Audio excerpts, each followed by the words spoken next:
Hello friends, मैं हर्षिता शुक्ला आप सभी लोगों का अपने चैनल में हार्दिक स्वागत करती हूँ। फ्रेंड्स, आज मैं यूपी डीएलएड थर्ड सेमेस्टर के विज्ञान विषय के बहुत ही महत्वपूर्ण परीक्षा उपयोगी प्रश्नों के साथ पुनः हाजिर हुई हूँ। फ्रेंड्स, अगर आप लोग मेरे चैनल पे नए हैं तो आप लोग मेरे चैनल को जरूर सब्सक्राइब कर लीजिए, क्योंकि मेरे चैनल पे सभी सब्जेक्ट्स की बहुत ही अच्छी तरीके से प्रिपरेशन कराई जा रही है। और अगर आप लोग कर चुके हैं, जुड़ चुके हैं मुझसे, तो फिर आप लोग अपने सभी मित्रों को जरूर शेयर कर दीजिए ताकि आपके सभी मित्र इसका लाभ उठा सकें। चलिए फ्रेंड्स, स्टार्ट करते हैं। पहला क्वेश्चन है, जंतुओं में पाए जाने वाले विभिन्न अंग तंत्रों से संबंधित अंगों के नाम बताइए।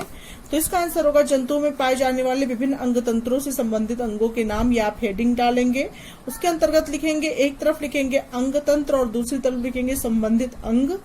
तो पहला नंबर अंग तंत्र का आएगा उत्सर्जन तंत्र, और उत्सर्जन तंत्र से संबंधित अंग जो है वो है वृक्क। वृक्क जिसको हम किडनी भी बोलते हैं, मूत्र वाहिनी, मूत्राशय, मूत्र मार्ग। तो ये सब उत्सर्जन तंत्र होता है फ्रेंड्स कि ये सब जो हमारे शरीर में अपशिष्ट होते हैं उनको बाहर निकालने का काम करता है। हमारे शरीर में जो गंदगी होती है उसको उत्सर्जित करता है उत्सर्जन तंत्र। उसके अंतर्गत वृक्क, मूत्र वाहिनी, मूत्राशय और मूत्र मार्ग महत्वपूर्ण है। दूसरा है पाचन तंत्र। पाचन तंत्र भोजन को पचाने का कार्य कौन कौन सा अंग करता है, इससे संबंधित अंग कौन कौन सा है। तो भोजन को पचाने का कार्य जो होता है वो मुख, आहार नाल, यकृत जिसको आप लीवर भी बोलते हैं, अमाशय, ये सभी चीजें भोजन को पाचन तंत्र के रूप में महत्वपूर्ण भूमिका निभाती है। तीसरे नंबर पे आता है फ्रेंड्स श्वसन तंत्र। श्वसन तंत्र में क्या क्या चीजें आती हैं, जैसे कि नाक हो गया हमारा, श्वास नली हो गई, श्वसनी हो गई, नलियां हो गए, फेफड़े हो गए, ये सभी श्वसन तंत्र के अंतर्गत आते हैं। फोर्थ नंबर पे है फ्रेंड्स परिसंचरण तंत्र। परिसंचरण तंत्र के अंतर्गत कौन कौन से संबंधित अंग सम्मिलित हैं।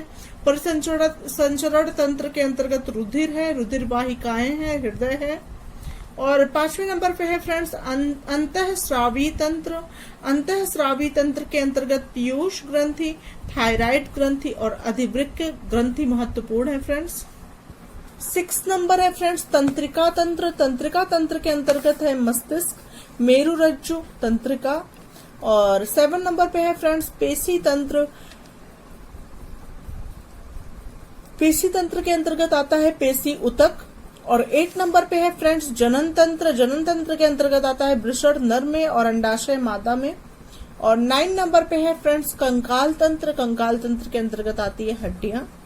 तो क्वेश्चन नंबर 2 है फ्रेंड्स सजीवों में होने वाली मुख्य जैविक क्रियाएं क्या है बताइए। तो इसका आंसर लिखेंगे कि सजीवों में होने वाली मुख्य जैविक क्रियाएं निम्नलिखित हैं। तो सजीव मतलब जो होता है, जो सांस लेते हैं, जिनके अंदर जीवन होता है, वो सजीव होता है। और निर्जीव वो वस्तुएं होती हैं जो मानव द्वारा निर्मित होती हैं। तो सजीवों में होने वाली मुख्य जैविक क्रियाएं क्या है, मतलब उनमें क्या क्या क्रियाएं संपन्न होती हैं, उसे समझाना है यहाँ पे।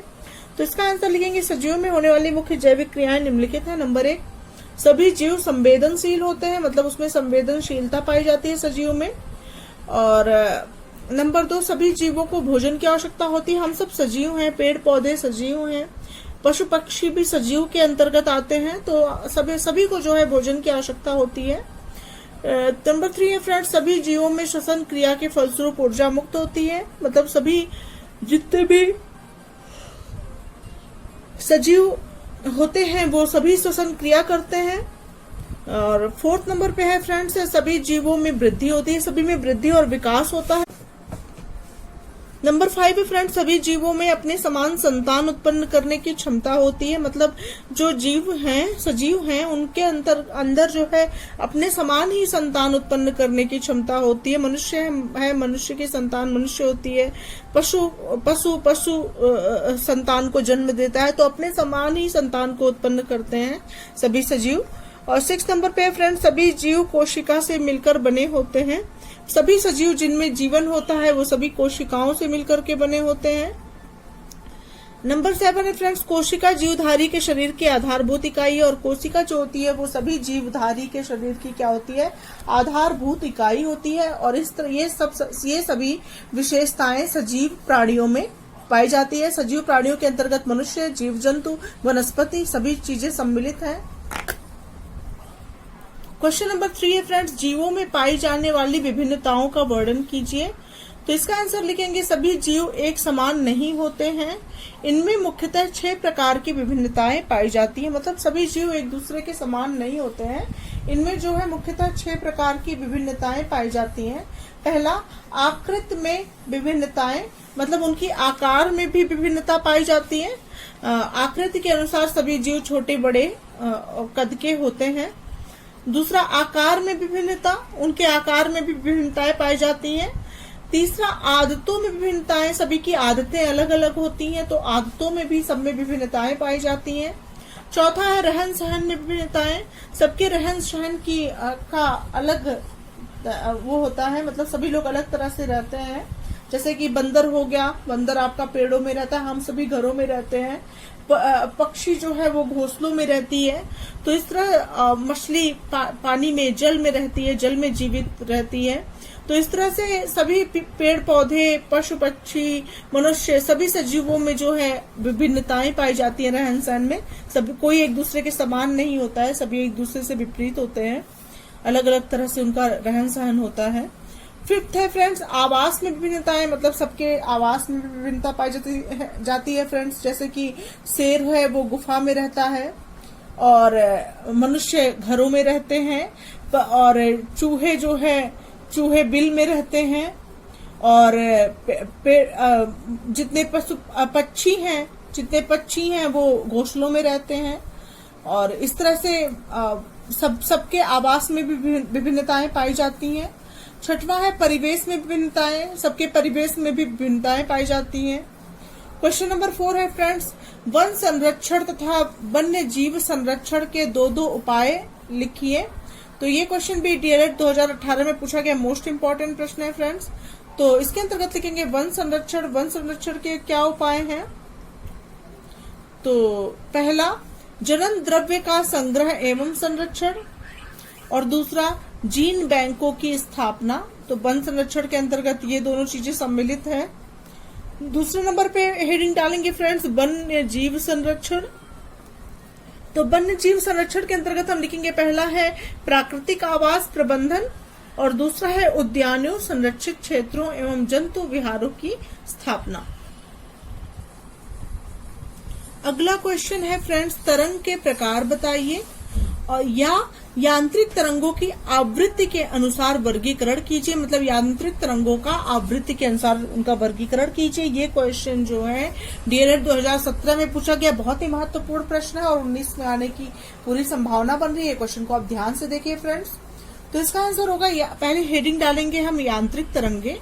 यांत्रिक तरंगे के अंतर्गत लिखेंगे कि वे तरंगे जिनके संचरण के लिए भौतिक माध्यम अति आवश्यक है, यांत्रिक तरंगे या प्रत्यास्थ तरंगे कहलाती हैं।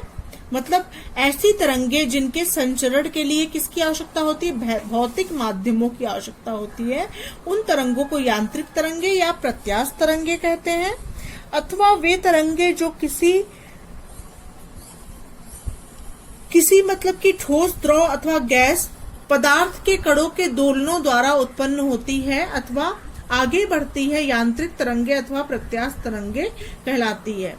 मतलब कि ऐसी तरंगे जो ठोस, द्रव अथवा गैस पदार्थ के कणों के दोलनों द्वारा उत्पन्न होती है और आगे बढ़ती है, तो उन्हें क्या कहते हैं, यांत्रिक तरंगे अथवा प्रत्यास्थ तरंगे कहते हैं।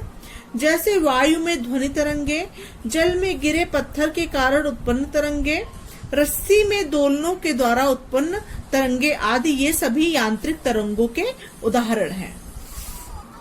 अब इसमें एक और क्वेश्चन भी बनता है फ्रेंड्स कि यांत्रिक तरंगों के प्रकार बताइए।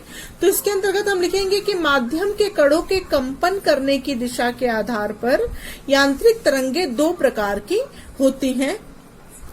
पहली होती है अनुप्रस्थ तरंगे।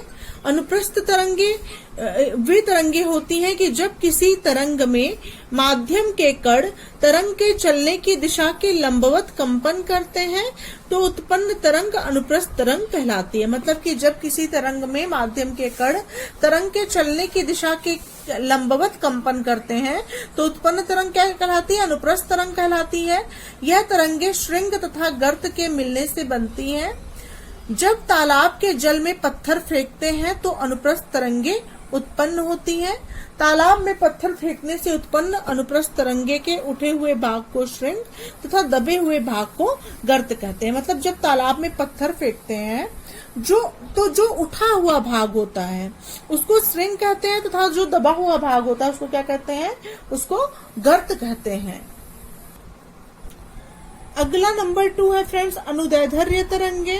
अनुदैर्ध्य तरंगे वे तरंगे होती हैं, इन्वर्टेड कॉमा के अंतर्गत लिखेंगे कि जब किसी तरंग में माध्यम के कण तरंग के चलने की दिशा में ही कंपन करते हैं तो उत्पन्न तरंग अनुदैर्ध्य तरंग कहलाती है। मतलब कि जब किसी तरंग में माध्यम के कण जो है तरंग के चलने की दिशा में ही कंपन करें तो उत्पन्न तरंगों को अनुदैर्ध्य तरंग कहते हैं। और अनुप्रस्थ तरंगों में क्या था कि तरंग के चलने की दिशा के लंबवत कंपन करते हैं तो अनुदैर्ध्य तरंग कहते हैं, अरे अनुप्रस्थ तरंग कहते हैं।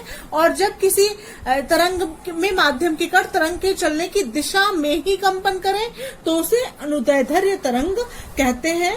जब यह तरंगे संपीड़न एवं विरलनों के मिलने से बनती हैं, जब स्वरित्र को कंपित कराते हैं और स्वरित्र की भुजाएं बाहर की ओर जाती हैं तो संपीड़न तथा जब भुजाएं अंदर की ओर जाती हैं तो विरलन होता है। जैसे कि जब तालाब में पत्थर फेंकते हैं तो उठे हुए भाग को श्रृंग तथा दबे हुए भाग को गर्त कहते थे अनुप्रस्थ तरंगों में। उसी प्रकार से जब किसी स्वरित्र को कंपन कराते हैं तो स्वरित्र की भुजाएं बाहर की ओर जाती है तो संपीड़न तथा जब भुजाएं अंदर की ओर जाती है तो विरलन उत्पन्न होता है। ये रहे अनुप्रस्थ तरंगे और अनुदैर्ध्य तरंगों की परिभाषा है और उनके उदाहरण। तो फ्रेंड्स आप लोग को मेरा प्रयास कैसा लग रहा है आप लोग कमेंट सेक्शन में जाके कमेंट जरूर करें और आप लोग को जिस सब्जेक्ट में भी प्रॉब्लम है आप लोग मुझे जरूर बताएं कमेंट में जाकर के। चलिए फ्रेंड्स मिलते हैं नेक्स्ट वीडियो के साथ, तब तक के लिए thank you so much friends, thanks for watching my video.